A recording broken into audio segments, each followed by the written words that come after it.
Babcock was the first judge, the nephew of Havilah, but Havilah's son Huck. There was something about him that relates to South Carolina. Down on the lake, there was every year he would get had a pontoon boat, and he'd go out there the first of the season, before the season, and he'd anchor it right on the line. Another inch over and he'd have been trespassing. But anyway, what was funny, he had this fellow who worked for him, and he would sit outside and wait for the ducks to come. Then he would call out to Huck to come on up, here come some birds. And Huck would shoot. Now all this I've been told, you know. And then he'd shoot and whatnot, and he'd go back down there and read or do whatever he was doing. And that was a kind of comical thing around the lake, Santee Cooper. And what years was this? Oh man, I know it was going on in the late 50s. Could have been before then. Okay. That I'm not sure. Okay. Yeah, probably you've heard of Pacala Swamp. It's known as Graham 12 Bridges. Very, very long. I don't know how many miles it went. It was very narrow, maybe a mile across at its widest. And nobody, like I said, most of the people in Sumter, South Carolina, bird hunted. In fact, old people would say going partridge hunting. And that's what most everybody did, and very few people actually paid attention to ducks. And I used to, as a boy, hunt on his name was Charlie Moore. He lived out in the country, and he told sometimes he'd go fishing with me, my uncle. And he kept telling me, he says, I see ducks going in Pacala every day from where I'm at. And so one day, one morning I got up and I rode down and parked the car. And that's when I saw them just falling into that swamp. Don't know what they'd come to eat, but I mean, there were just thousands of them in there. And like I said, very few people duck hunted. And it was cold and whatnot, but that's when I found Pacala. It's also known as Pocatello Go too, in Graham Swamp.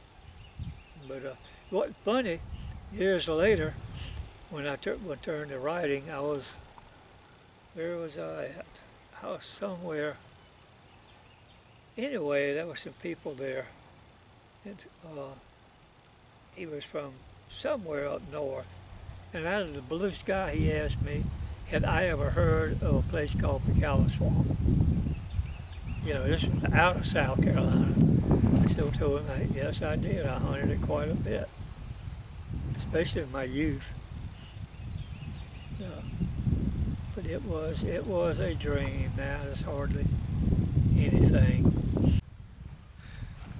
As good as Pacala was, we had some initial shooting right at daylight when you got rid of the summer ducks flew out. When I say summer duck, I'm talking about wood ducks.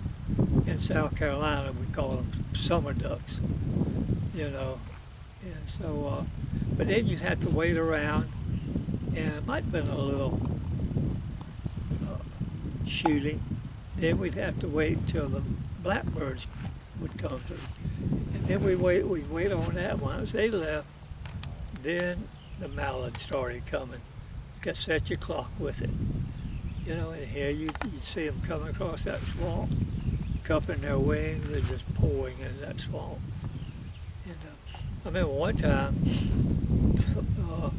I got up a big honeysuckle vine bush or whatever, and the ducks would come in. I actually shot a hole out of the stuff, you know, and but it was neat. It was neat. Sometimes you'd see other ducks in there, some teal, maybe some pintails, but 90% made up of mallards. It is like the first, I didn't have a pair of waders till I was about 15 years old. I mean something nice. We used these old thin waders, looked like they were made out of inner tubes. And by the time the season was over, I probably had 19 or 20 tire patches on those waders. And at the end, then I just throw them in the trash. And at first, I tried to negotiate it with hip boots, and this swamp was extremely hard to walk in. I mean, and all of us, sooner or later, here it comes, and you hear somebody fall in the water. I told them, why don't we just jump in the water and get wet now? I'll tell you one thing that happened to me one time. Winters don't come early in South Carolina. Stays hot most of the year to me. And I went in there by myself. No, there were two other fellas went in there with me one morning. Yeah, and back in the summer I had seen this, because you could also fish in there if you wanted to shoot the cottonmouths out of the way, and I'm not kidding. And great fishing.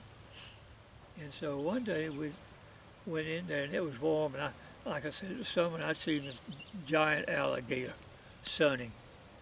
And so that morning it was warm, and I just couldn't get anything off my mind except that alligator. And I was creeping along trying to find a place to get behind. And all of a sudden, something came up between my legs. And I thought it was the alligator. And I screamed and yelled, and actually came out of that water like a missile, right hanging on a tree. And the other two people were back there laughing and laughing and laughing. But I knew that was it for me. And what was it? it was a stump. Got up between my legs. I thought alligator was surfacing. Yeah, there were a lot of those. A lot of them I can't remember anymore. Oh, there was one down at Santee. It'd been cold, and I had to break a little ice that morning to get where I wanted to go. And I found out, and I fell in. I knew I would. So I got out on this little island. The water was kind of low. Took all my clothes off and built a fire. And I always drank hot tea then. My feet were so cold, which I wouldn't have advised anybody doing this with coffee or hot tea. I would take it and pour the tea on my feet to try to thaw them out. Well, while I'm sitting there naked, I looked up, I hear wings, I look up, there was a mallard drake and a mallard hen lighting right where I had broken up that ice. I just reached over, got a log, I picked up my shotgun, I went bam, bam. I killed both of them and went back to warming my feet. Stuff like that. It's about getting lost down in Santee Cooper in the lake Marion. That's the first lake, the bottom lake is Moultrie. Anyway, back then we took guns to school. Nobody thought about shooting anybody, because the time as we got out of school, we were going to hunt wherever was in season, we were going. And so it was at school, and had the guns and threw them in the car with another fella. We were going duck hunting.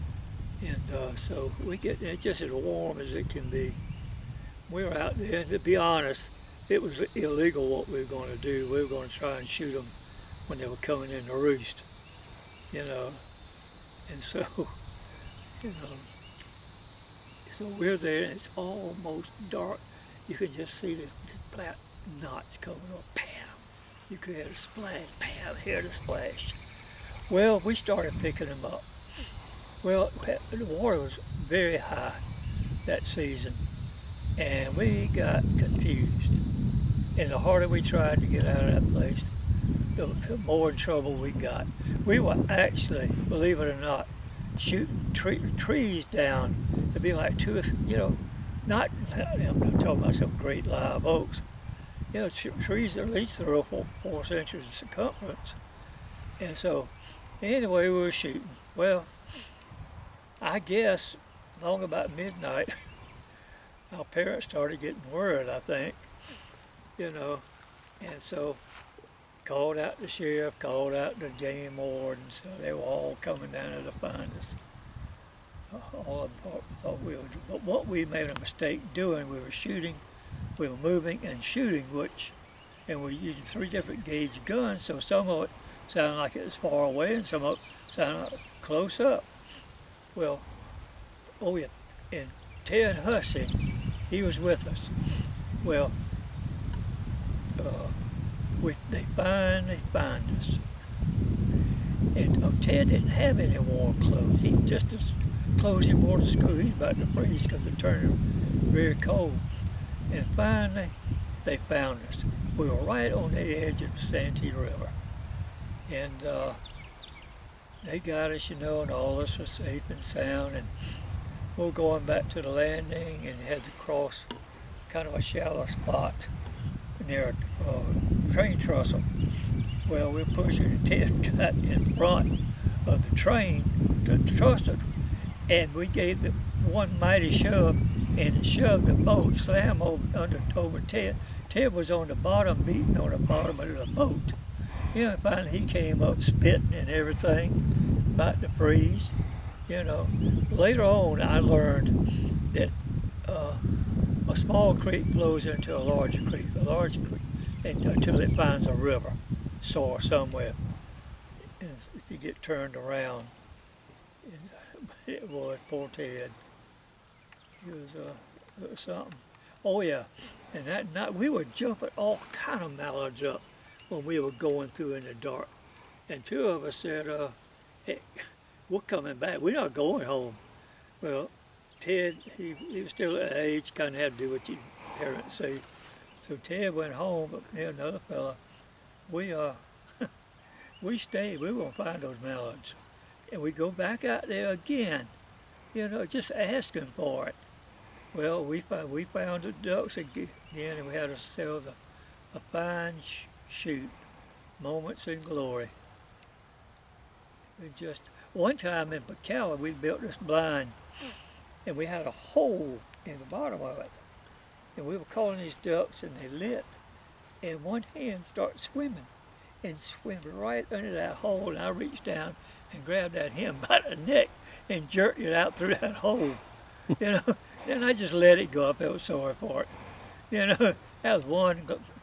Oh, that hen. She must have been praying and praying. She didn't know what had her. And my next book is going to be something I always wanted to do, but I never saw one. And put waterfowl hunting to some kind of music and poetry. And I hope I've got it back. The title of it is going to be Moments of Glory. And it's going to talk about poems about many places I've hunted and heard things about. Like I said, I've never seen this done before, and I'm going to give it a try. Heck, I don't have that much longer to be around here.